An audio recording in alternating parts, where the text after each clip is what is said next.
Улуттук статистика комитетинин маалыматы боюнча 2025 жылы үй-бүлөлүк зомбулук фактылары боюнча кайрылгандардын 96%дан ашыгын аялдар түзөт. Ал эми Кыргыз Республикасынын Ички иштер министрлигинин коомдук коопсуздук кызматынын берген маалыматында үстүбүздөгү жылдын 9 айынын жыйынтыгы менен кыз келиндерге зордук зомбулук көрсөткөн бир нече фактылар катталып, милицияга жардам сурап кайрылгандардын саны 2000ден ашат.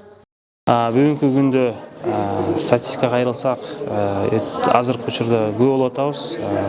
Элдин арасында, калк арасында ошол үй-бүлө зомбулук боюнча көп чакыруулар болуп атат. 9 ай боюнча 12.000ден ашык убактылык коргоо берилген. Бул көбү 96%да ошол аял заттан жабырлануучу болуп атат. 6% ошол эркек тараптан. Эми эркектер тараптан деле бир аз түшүндүрүп айтып кетиш керек. Бул балким ортодо ошол өзүнүн эле тууган байкеси же атасы болгон зомбулуктар болгон учурлар болуп атат. Ошондуктан анан 2,5% бир жаш жетелек өспүрүм балдары болуп калышы мүмкүн. Ошондуктан биз азыркы учурда эң приоритеттүү эки багыт кылдык. Малымдоо түшүндүрүү жумуштары. Экинчиден атайын алдын алуу иши, спецпрофилактика өткөрүү. То есть мисалы убактылык коргоо бердик, ошону түздөн түз көзөмөл кылып, анан балким эме шарттарын бузса, жоопкерчиликке тартканга шарт бар.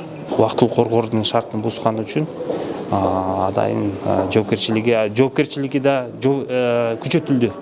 Мисалы мурда 3-дөн 7 сутка чейин камакка шарт болчу. Азыр эми соттун чечими менен 7-ден 14 сутка чейин камалганга ошол октябрь айынан баштап ошондой күчөтүлгөн.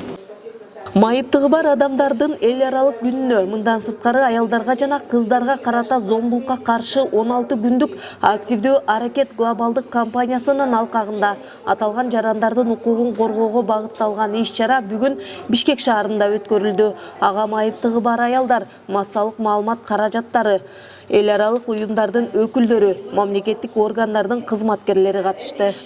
Биз ушул октябрь-ноябрь айларында бүт Кыргызстандын 7 областында майыптыгы бар аялдардын жана кыздардын зомбулукка учурган маалында коргоо өзгөчөлүктөрү боюнча семинарларды өткөрдүк. Ал семинарларды прокурорлор, ички иштер кызматынын ички иштер органдарынын кызматкерлери, социалдык кызматкерлер, адвокаттарды чогултуп, ал жерде абдан жакшы мындай баарлашуу, тажрыйба алмашуу жана ошондой эле бул жаңы закондордогу толуктоолор, өзгөчөлүктөр жөнүндө майыптыгы бар адамдар менен баарлашууда этикет маселелери боюнча жакшы окутуулар өткөрүлдү.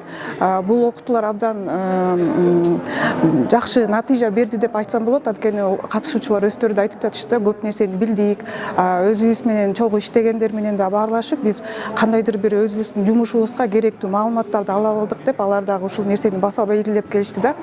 Буюрса бул ишти дагы улантабыз. Анткени майыптыгы бар адамдарды туура чагылдыруу биздин коомдо инклюзивдүү жакшы өнүгүүлөрдү алып келет деп эсептейм.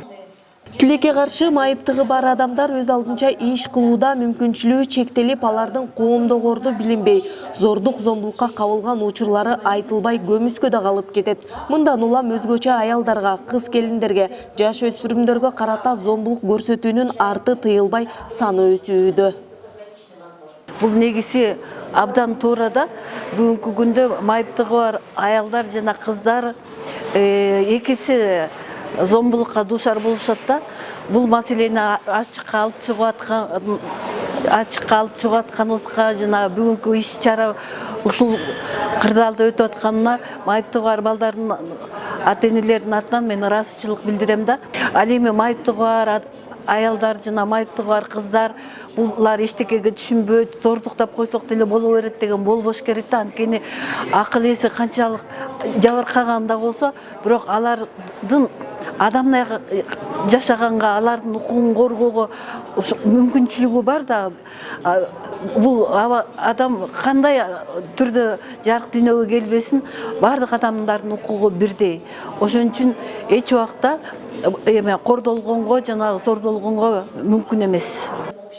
Аялдарга карата зордук, зомбулук курч бойдон калууда жана өзгөчө көңүл бурууну талап кылат. Көптөгөн жабыр тарткан аялдар соттон же кайталап коркутуудан коркуп, болгон окуя жөнүндө сүйлөшүүдөн, бирөөгө айтуудан баш тартып келишет. Андыктан жабыр тарткандардын корголушун камсыз кылуу, мындай кылмыштар үчүн жазаны күчөтүү учурдун талабы. Айгерим Дүйшөбаева, Самаган Тайырбеков, Эркин Тоо мамлекеттик расмий гезитинин YouTube каналы, Бишкек шаары.